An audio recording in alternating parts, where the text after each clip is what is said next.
কখনো বের করতে যাবো না। হ্যাঁ, নানা ভাইয়ের সাথে আর কখনো বের করতে যাবো না।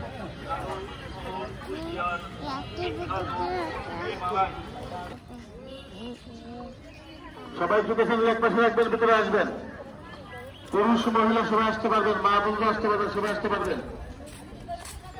আল্লাহ নবীর দরবার প্রত্যেকে দরবার ভিতরে চলে আসেন, মাদের ভিতরে চলে আসেন।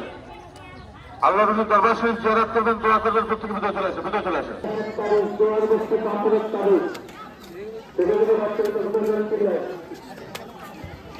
ছোট ছোট বাচ্চাদের ঘুমের ঘরে চিল্লায় গাছ করে বিস্ময় প্রস্তাব করে শরীর বন্ধ, বাড়ি বন্ধ, এই একেবারে শরীর শক্তির জন্য কঠিন কঠিন রোগগুলো দিয়ে পানি খাবেন, ইনশাল্লাহ মুক্তি পাবেন।